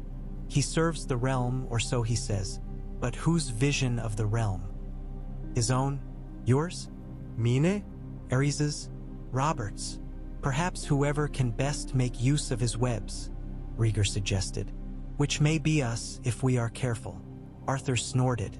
You are many things, Rhaegar. Careful is not always one of them. Rhaegar let out a soft, rueful laugh, surprised to find that he could. You may be right. Still, if we walk into King's Landing without allies, we are two men with a sword and a half-shattered chest between us, confronting a king who sees treason in his own reflection. And if we walk in with Varys at our side? Arthur asked. We are two men and a eunuch confronting a king who has half the pyromancers in the city pouring wildfire under the cobbles. Our odds improve only marginally. Rhaegar looked ahead, where the hazy line of the road rose and fell with the land. Somewhere beyond that horizon, the red walls of the capital waited. I mean first to see my father with my own eyes, he said. To speak to him alone if I can. To give him one last chance to understand what he is doing to the house he claims to protect. And if he refuses to understand? Arthur's tone was flat. Then I will do what I must. Rhaegar's hand tightened on the reins. Not for prophecy, not for my own name, for the lives that will be lost if he does not stop. Arthur inclined his head. And after, Rhaegar let the question hang. If I live, and if the city remains standing, then perhaps I will send for Varys. Or perhaps he will come of his own accord. Men like him always seem to be in the room where decisions are made. Arthur gave a reluctant nod. He will have already begun calculating how best to use your death. Or your life if he suspects it. Rhaegar tilted his head. Do you think he suspects? Arthur's eyes narrowed. He suspects everything. That is his nature. Better to assume he knows you live and act accordingly. Rhaegar smiled faintly. Then let us give him something new to calculate. They rode on, two small figures in a landscape that had weathered kings and rebels and dragons and would endure all of them. The road forked up ahead, one branch climbing toward a low ridge, the other dipping toward a cluster of half-ruined cottages. Rhaegar tugged his reins toward the higher ground, wanting the vantage. At the crest, he drew his horse to a halt and looked back. The river glinted faintly in the distance, a silver thread through the patchwork of fields and copses. Somewhere along that thread, men still dug in the shallows for stories in the shape of rubies. The prince they believed dead watched them from afar and wondered what they would think if they knew he was riding toward a city that might soon burn around them all. "A crossroads," he murmured. Arthur followed his gaze. "What?" "Nothing," Rhaegar said. "Only wondering which path leads us away from ruin, and which only deepens it." In the winding alleys of Flea Bottom, the news arrived as it always did, on the breath of men who had more to drink than to eat. The Sow's Ear was a low, smoke-filled tavern, its rafters blackened by years of cheap tallow and worse. The air reeked of sour ale, stale sweat, and the indefinable odor of too many bodies pressed too close. A minstrel in a corner plucked at a battered lute, trying to coax a tune from strings that had seen better days. Struck him down. A man at one of the rough-hewn tables was saying, his voice already thick, "Right there in the ford with all the banners watching." Hammer came down on that fancy armor of his and cracked it like an egg. Rubies flew everywhere. "I heard from my cousin's brother's boy. He saw it himself." "Your cousin's brother's boy is a liar," another man scoffed. "He's never been farther than Stony September, and even that's only when he's running from a debt." "But I heard the same tale from a gatesman who heard it from a knight of the city watch, so there must be something to it." A woman with lank hair and a scar along one cheek leaned in, eyes glittering. "If rubies fell in the river, they'll be washing up down the Blackwater soon enough," she said. "Maybe one will float all the way to my hands." "Rubies don't float," the first man said. "Neither do princes," she replied. Laughter rippled around the table. In the corner, the minstrel cleared his throat. He was a thin man with calloused fingers and a nose that had been broken at least twice. His eyes, though, were sharp as glass. He had come to King's Landing chasing patronage and glory, but he had found only cheap beds and cheaper audiences. Still, songs were his trade, and this was a story begging for melody. He plucked a few chords, testing the air. "A prince in blood-red armor," he began softly, almost to himself. "A stag with an iron hammer. A river that carries away the last of the dragons."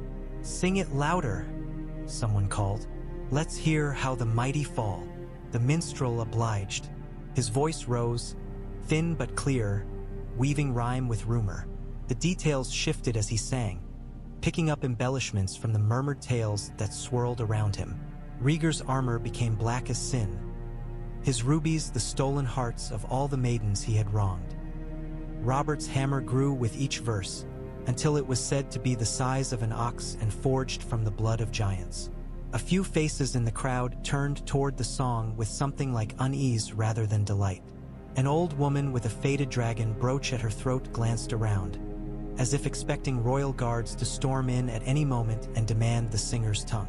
A boy not more than 12, his hair dark and eyes gray, listened with tight shoulders, his hand closing slowly into a fist. "We'll all burn for this," the old woman muttered half to herself. "Mock the prince now, you'll see what it gets you when the king hears." "The king can't hear anything but his own screeching," someone else said. "Let him burn us. We're half-cooked already in this city." The boy turned abruptly and shoved his way out into the alley, the song still curling behind him like smoke. Outside, the narrow streets were beginning to fill. Bakers' boys shouted their wares. A fishmonger pushed a handcart, flies already buzzing around his wares. Somewhere up toward the hill of Baelor, a bell began to ring, calling the faithful to some minor rite. The boy walked with his head down, his ears catching snatches of the same tale repeated in a dozen mouths, each retelling more certain than the last. "The prince is dead. Robert killed him. The war will be over soon, or the war will never end. We'll all starve if we don't burn first." At the corner of one alley, he nearly collided with a woman in fine but understated dress, her hair hidden beneath a plain scarf. Her face was unremarkable, pleasant enough but forgettable. Only her eyes stood out, pale and keen. "Careful," she said, steadying him. "One might think you were running from something." "Not running," he muttered, "just tired of hearing about princes." "Ah," she said, "a common enough affliction." She released him and slipped past, disappearing into the press of bodies with a grace that made her vanish sooner than his eyes could track. If he had followed her, he might have seen her emerge again 3 streets over and duck into a nondescript doorway that led, through a series of turns and hidden steps, into one of Varys's many listening posts. He might have learned that even in Flea Bottom, where men thought themselves beneath the notice of lords and kings, words had a way of finding ears far above them. But he did not follow. He had his own path to walk, his own small choices to make, unaware that the shape of his world would be decided by men he would never meet. By the time Rhaegar and Arthur reached the Kingsroad, the sun had climbed to its zenith. Heat shimmered over the packed dirt. The road itself bore the scars of recent use.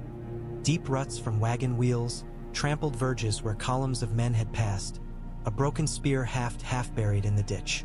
They paused in the meager shade of a stand of stunted trees.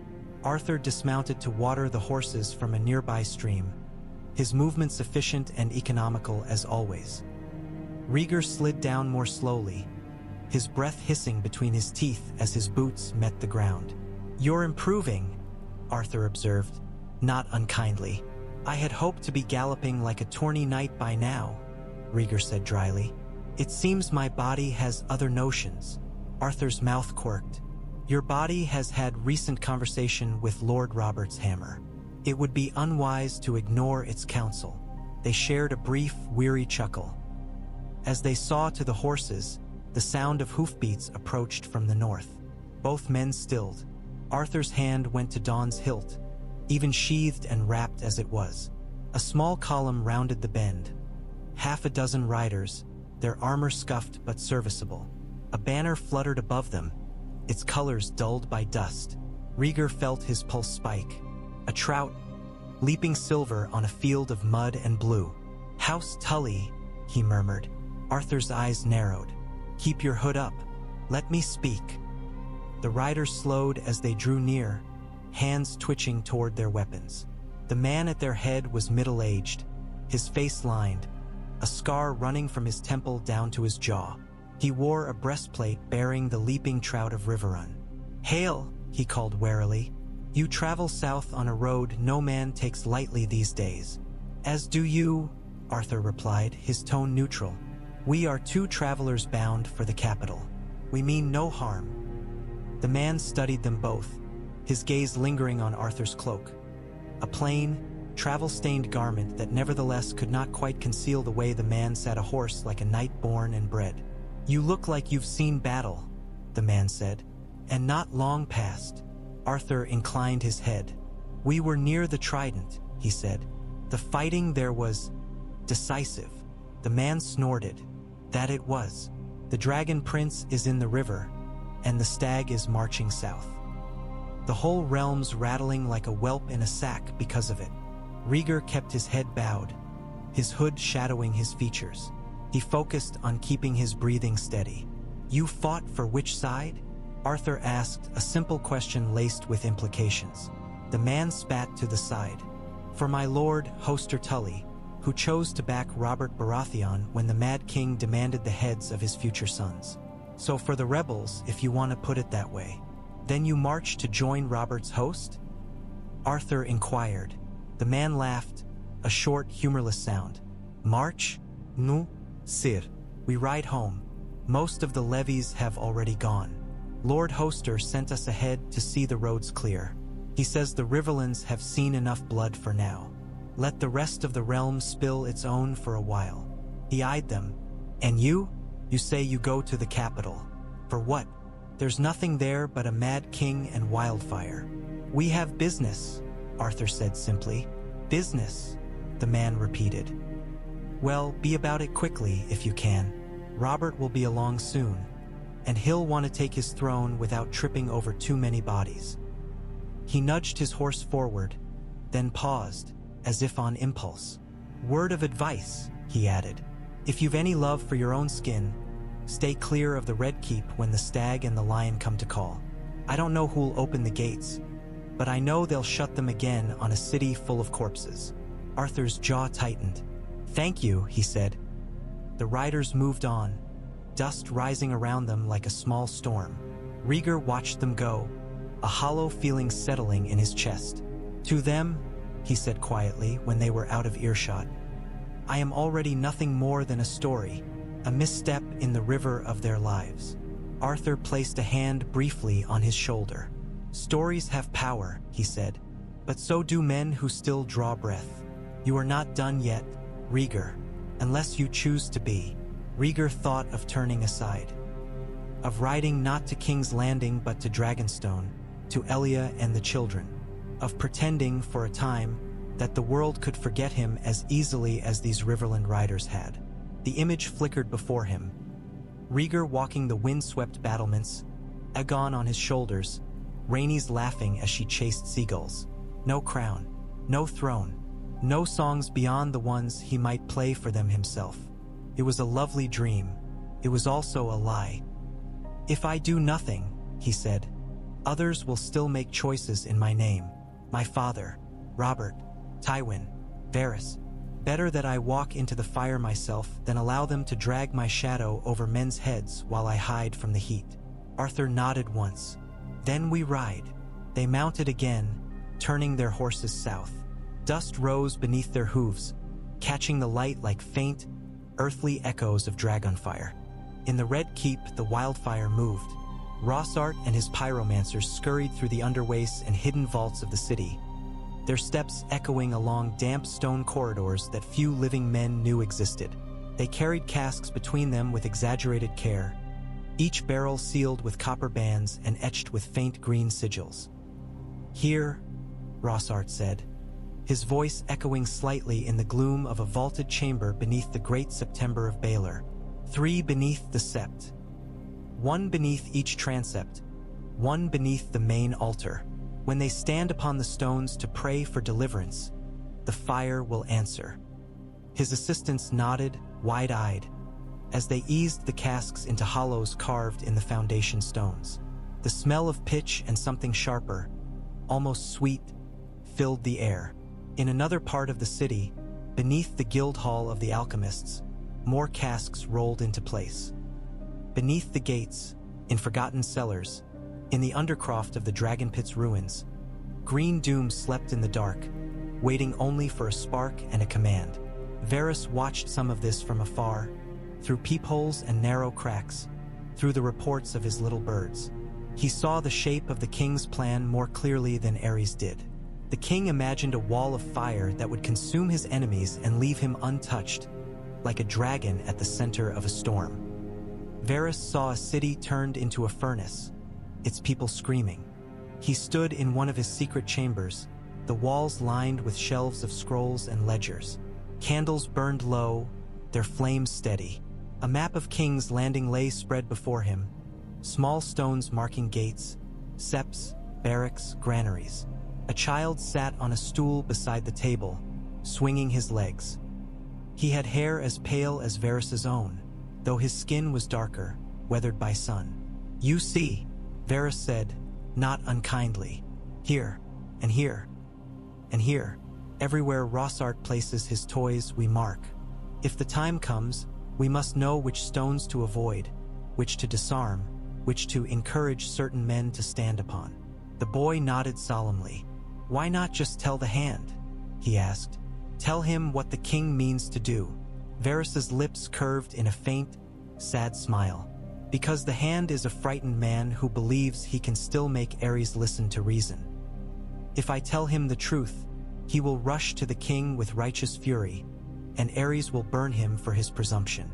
Then we will have 1 fewer piece on the board and a king with a sharper taste for fire. And the rebels?" The boy pressed. "Why not tell them so they can stay away?" "Oh, I shall," Varys said. "In my own time, in my own way, but we must be careful. If we spread panic too soon, men will begin to flee the city.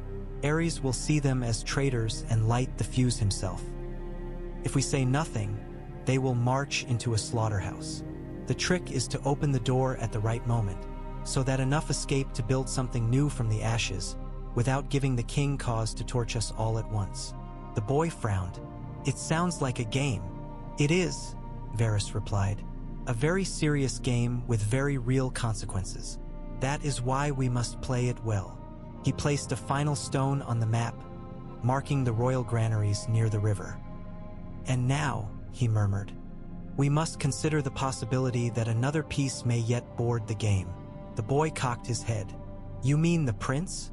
Varys's gaze lingered on a point near the city's northern edge, where the Kingsroad entered through the Lion Gate. "I mean that we must prepare for both worlds," he said. "One in which Rhaegar Targaryen lies at the bottom of the Trident, and one in which he rides toward us with bruised ribs and bitter resolve. If he lives, he may seek to unseat his father. If he does not, others will claim to act in his name. Either way, it will matter." The boy nodded slowly, though he did not fully understand. Few adults would have. Varys picked up a small, unmarked stone and rolled it between his fingers. "King Aerys," he said softly, "is driving us all toward a fire. Robert Baratheon is running toward it with his hammer held high, thinking only of the blaze he'll make when he hits. Tywin Lannister strolls along the edge of the flame, careful not to singe his cloak. Elia Martell watches it from afar and wonders whether to run or to build a house beyond its reach. He set the blank stone down in the city's heart, between the Red Keep and the Great September. And somewhere, if the gods are perverse, Rhaegar Targaryen walks toward it with his eyes finally open." He smiled, but there was no joy in it. "A kingdom at a crossroads, my little friend," he said. "Let us see who chooses which road." By the time the walls of King's Landing came into sight, the sun had begun its slow descent. The air grew thicker, laden with the smells of too many people crammed into too small a space. Wood smoke, dung, sweat, and something sourer beneath it all. Rhaegar reigned in atop a low hill, looking down at the sprawl of the city. From this distance, it seemed both impressive and shabby. Red-tiled roofs crowding the slopes, the Great September rising with its gleaming dome, the Dragon Pit's broken shell like a skull atop Rhaenys' hill. The Red Keep loomed over it all, a mass of red stone and sharp angles. He had been born in those walls. He had walked its courtyards, strummed his harp on its balconies, whispered his early doubts to its shadows. It had never looked so foreign to him as it did now. Arthur drew up beside him. His eyes scanned the roads leading to the gates. "There," he said, nodding toward the Lion Gate. "Traffic is thinner there. The gold cloaks will be fewer than at the King's Gate or the Mud Gate." Rhaegar nodded absently, his gaze still on the distant towers. "Once inside," he said, "we cannot appear at court in these clothes, nor can we reveal ourselves too broadly. I must see my father before any rumor of my presence reaches him." Arthur inclined his head. "We use the same paths I have used before, when I did not wish the court to see me enter. There are always smugglers and quieter ways." Rhaegar glanced sidelong at him. "You, Ser Arthur Dayne, patron of smugglers?" "I prefer to know the routes others might use against us," Arthur replied. "One has to walk a path to understand it." Rhaegar smiled faintly. "Then lead on." They descended the hill, joining the trickle of traffic heading toward the city. A farmer's cart creaked under a load of cabbages. A peddler called his wares half-heartedly. Two men in patched mail, their cloaks bearing faded colors that might once have been a minor house's sigil, trudged along with shields slung over their backs. As they neared the gates, the clamor grew. The shouts of guards, the cry of hawkers, the wail of a child protesting some injustice. The gold cloaks at the Lion Gate looked bored more than alert, their armor tarnished, their faces shadowed with stubble. "Names?"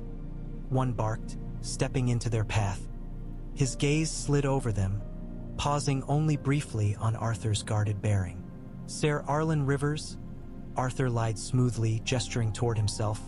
"And my cousin Tom, we come from the Trident, seeking work in the city. There's always need of men with swords when wars are brewing." The guard snorted. "You're late to this one. War's already half done." "Half," Arthur agreed. and the other half will pay well for men who know which end of a blade to hold." The guard chuckled, stepping aside. "Get you in, then. Just don't start any trouble I have to end. I've had my fill of corpses for 1 year." They passed under the archway and into the press of the city. The noise enveloped them. The narrow street beyond the gate teemed with life. Vendors shouting from behind makeshift stalls, children darting between carts, a woman in a fine dress hurrying past with her veil drawn low. The smells hit harder. Fish and piss and baking bread, mingling into something uniquely King's Landing. Rhaegar felt the weight of it settle on his shoulders. These were the people who would burn if his father's madness had its way. These were the lives balanced on the edge of the choices he would make in the hours to come. Arthur guided them through a series of turns, slipping into narrower streets, then narrower still, until the press of bodies thinned and the houses loomed close. They stopped at last before a nondescript door set into a sagging wall, its hinges rusted. Arthur dismounted, leading his horse into an even narrower alley that forked off to the side. Rhaegar followed. "An old contact," Arthur explained. "A man who owes me a favor from a matter of bandits and a misplaced wagon. He has a stable that opens onto the street of steel and a cellar that smells of bad wine.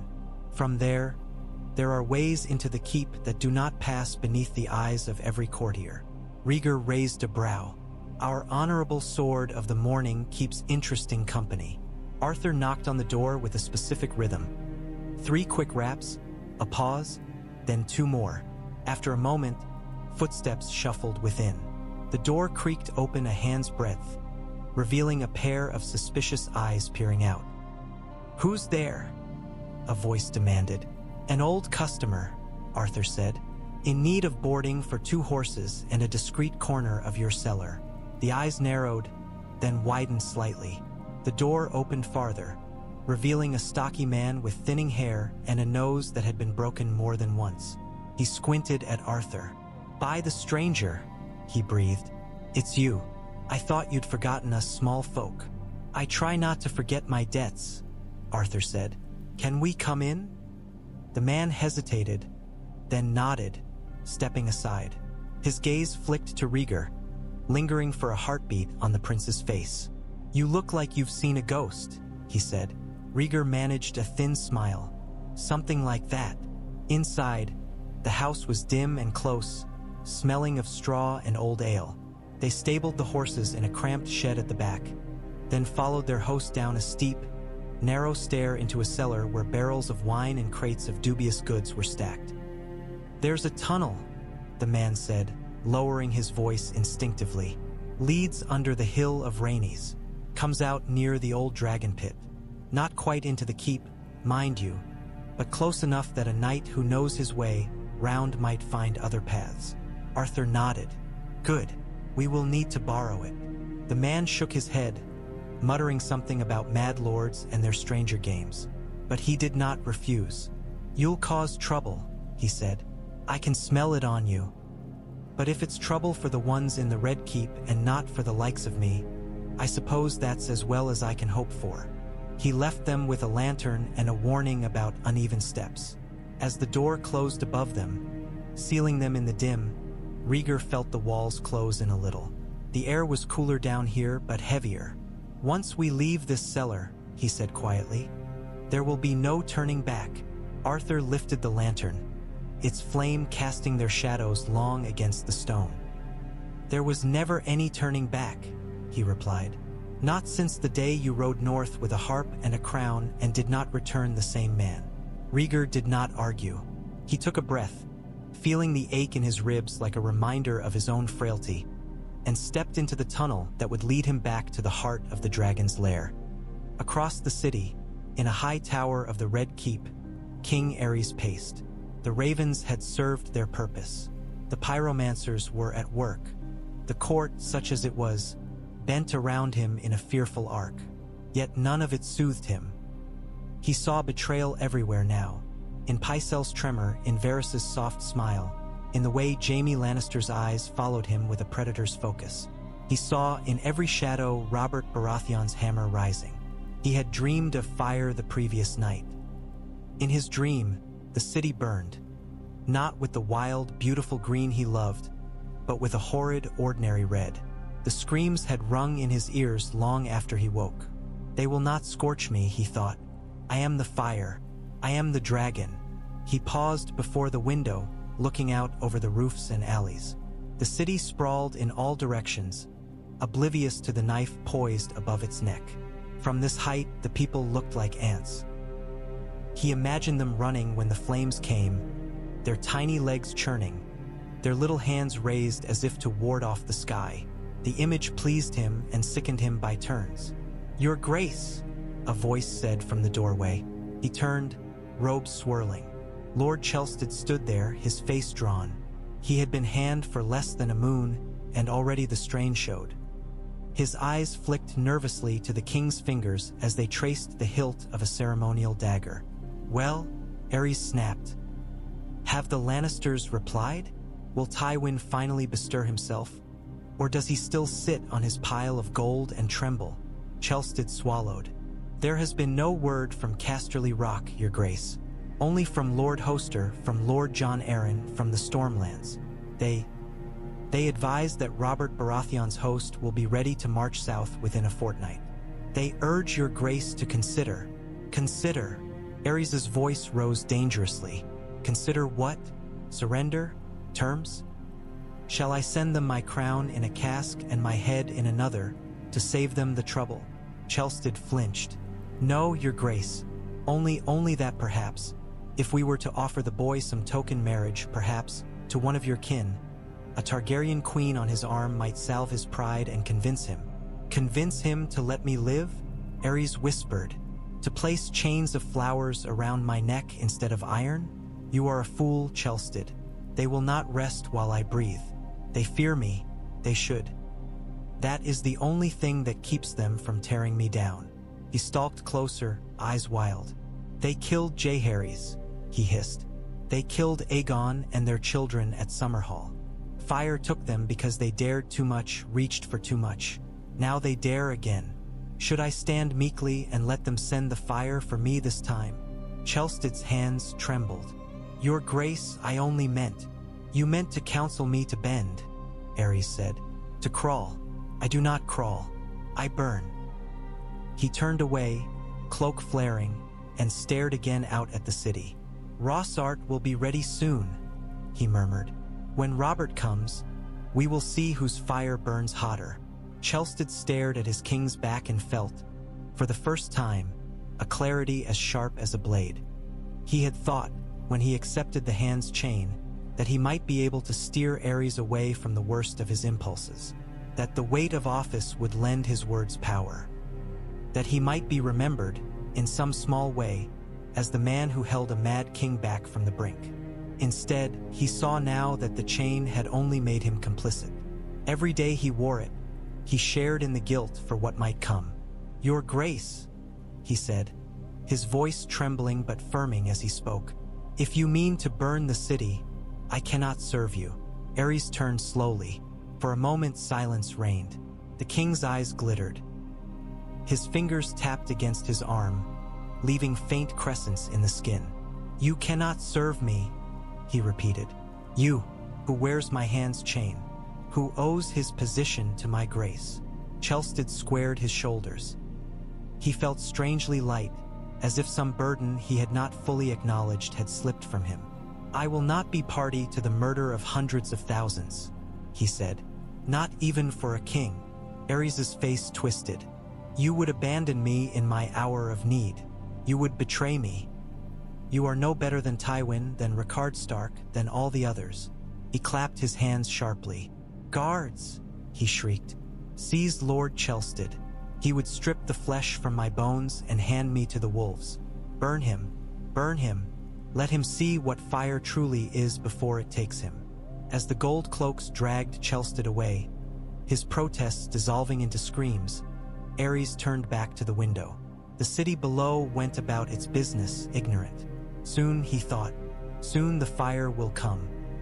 What he did not know, what no raven had yet whispered in his ear, was that another fire was already walking into his halls. Not green and wild, but cloaked in torn linen and carried in the brittle bones of a prince who had seen death and turned away from it. The roads converged upon King's Landing, and with them converged all the men who thought themselves its masters. In Dragonstone's windswept courtyard, Elia Martell watched as a ship prepared to slip its moorings. It was a small vessel, battered and unremarkable, its sails patched. To any observer, it might have been a merchantman preparing to carry some minor cargo to Gulltown or across the narrow sea. In its hold, beneath sacks of grain and barrels of dried fish, lay something far more precious. Small chests filled with coin and jewels, enough to purchase passage and a new life in a foreign city if the need arose. Elia had overseen every piece as it was loaded, her face composed, her heart pounding. Rhaegar stood beside her, one hand resting lightly on Viserys' shoulder. The boy frowned at the ship, his lower lip thrust out. "I don't want to go away," he said. "This is our home, Father's castle. We're dragons. We should fly, not run." "Sometimes," Rhaegar said gently, "dragons must sleep, little one. They must curl around their fire and wait until the storm passes."